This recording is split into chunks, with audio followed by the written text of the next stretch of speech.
ಬೆಂಗಳೂರು ಮಹಾನಗರ ಪಾಲಿಕೆಯನ್ನು 5 ಭಾಗಗಳಾಗಿ ವಿಂಗಡಣೆ ಮಾಡಿ ಇವತ್ತು ಗ್ರೇಟರ್ ಬೆಂಗಳೂರು ಪ್ರಾಧಿಕಾರದ ಒಂದು ನಾಮಫಲಕವನ್ನು ಅನಾವರಣಗೊಳಿಸಲಾಯಿತು. ಈಗ ಜೊತೆ ಮಾತನಾಡೋಕ್ಕೆ ಎಸ್ ಸಂಸ್ಕೃತಿ ಮಾತನಾಡ್ತಾ ಹೋಗ್ತೇನೆ. ಸರ್, ಆರಂಭದಲ್ಲಿ ಬಿಜೆಪಿ ನಾಯಕರು ಕೂಡ ವಿರೋಧ ಮಾಡಿದರು.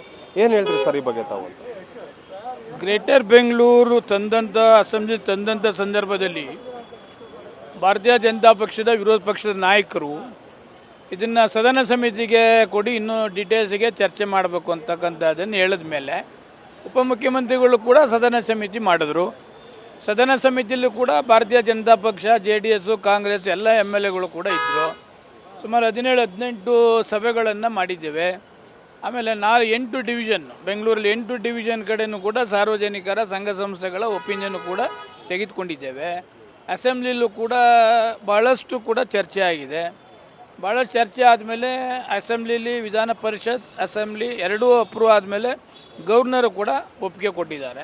ಇದನ್ನೆಲ್ಲ ಒಪ್ಪಿಗೆ ಕೊಟ್ಟಾದಮೇಲೆ ಉಪಮುಖ್ಯಮಂತ್ರಿಗಳು ಒಂದೆಡೆ ಏನು ಸುಪ್ರೀಂ ಕೋರ್ಟ್ಗೆ ಅಫಿಡವಿಟ್ ಕೊಟ್ಟಿದ್ದಾರೆ, ಅದ್ರ ಪ್ರಕಾರ ಒಂದೊಂದೇ ಮಾಡ್ಕೊ ಬರ್ತಿದ್ದಾರೆ. ಬೆಂಗಳೂರಿನ ಜನ ಭಾಳ ಖುಷಿಯಾಗಿದ್ದಾರೆ.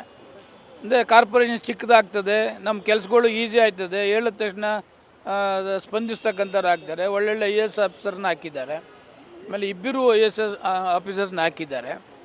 27 ವಿಧಾನಸಭಾ ಕ್ಷೇತ್ರಕ್ಕೆ ಒಬ್ಬ ಕಮಿಷನರ್ ನೋಡ್ತಾ ಇದ್ದರು. ಇವಾಗ ಬೇರೆ ಬೇರೆ ಇರೋದ್ರಿಂದ ಜನಗಳು ಹ್ಯಾಪಿ ಆಗ್ತದೆ. ಆಮೇಲೆ ಅವ್ರ ಕೆಲಸಗಳು ತ್ವರಿತಗ ಆಗ್ತವೆ ಅಂತಕ್ಕಂಥ ಉದ್ದೇಶನೂ ಕೂಡ ಸಾರ್ವಜನಿಕರು ಇದ್ದಾರೆ. ಈಗ ಪಾಲಿಕೆಯನ್ನು 5 ಭಾಗಗಳಾಗಿ ಮಾಡೋದ್ರಿಂದ ಬೆಂಗಳೂರನ್ನ ಹೊಡೆದಂಥ ರೀತಿ ಆಗುತ್ತೆ. ಕೆಂಪೇಗೌಡ ಕಟ್ಟಿದಂಥ ಬೆಂಗಳೂರನ್ನ ಹೊಡೆದಿದ್ದಾರೆ ಅನ್ನೋದು ಮಾತನ್ನು ಕೂಡ ಕೇಳಿ ಬರ್ತಾ ಇದೆ ಸರ್. ಎಲ್ಲೂ ಬೆಂಗಳೂರನ್ನ ಹೊಡೆದಿಲ್ಲ. Bengaluru north, Bengaluru south, east, Bengaluru ಎಲ್ಲ ಕಡೆ ಬೆಂಗಳೂರಿನ ಹೆಸರನ್ನ ಕೂಡ ಇಟ್ಕೊಂಡಿದ್ದಾರೆ. ಅಡ್ಮಿನಿಸ್ಟ್ರೇಷನ್ನ ಬೇರೆ ಬೇರೆ ಮಾಡ್ತಕ್ಕಂಥದ್ದಕ್ಕೆ ಅವಕಾಶ ಕೊಟ್ಟಿದ್ದಾರೆ. 27 ವಿಧಾನಸಭಾ ಕ್ಷೇತ್ರ, ಆನೇಕಲ್ಲು ಸ್ವಲ್ಪ ಒಂದು ವಾರ್ಡ್ ಬರ್ತದೆ. ಆ 27 ಕ್ಷೇತ್ರನ 5 ವಿಂಗಡಣೆಯಾಗಿ ಮಾಡ್ತಕ್ಕಂಥದ್ದು. ಮುಂದೆ ಬತ್ತಾ ಇನ್ನೂ ಪಂಚಾಯತಿಗಳು ಎಲ್ಲೆಲ್ಲಿ ಡೆವಲಪ್ಮೆಂಟ್ ಆಗಿದೆ ಆ ಪಂಚಾಯತಿಗಳನ್ನು ಸೇರಿಸ್ಕೊಳ್ತಕ್ಕಂಥದ್ದಕ್ಕೆ ಮುಕ್ತ ಅವಕಾಶವನ್ನು ಕೊಟ್ಟಿದ್ದಾರೆ. ಬೆಂಗಳೂರನ್ನ ಎಲ್ಲೂ ಕೂಡ ಹೊಡೆದಿಲ್ಲ. ಅಡ್ಮಿನಿಸ್ಟ್ರೇಷನ್ ಲಾರ್ಜ್ ದೃಷ್ಟಿಯಿಂದ ಅದನ್ನು ಸಣ್ಣ ಪುಟ್ಟ ಇದಾಗಿ ಮಾಡಿ ಸಾರ್ವಜನಿಕರಿಗೆ ತ್ವರಿತವಾಗಿ ಸ್ಪಂದಿಸ್ತಕ್ಕಂಥ ಕೆಲಸ ಆಗಬೇಕು ಅಂತಕ್ಕಂಥ ದೃಷ್ಟಿಯಿಂದ ಉಪಮುಖ್ಯಮಂತ್ರಿಗಳು, ಮುಖ್ಯಮಂತ್ರಿಗಳು ಒಳ್ಳೆ ಕೆಲಸ ಮಾಡಿದ್ದಾರೆ. ಸರ್, ಇದ್ರ ಹೊರತು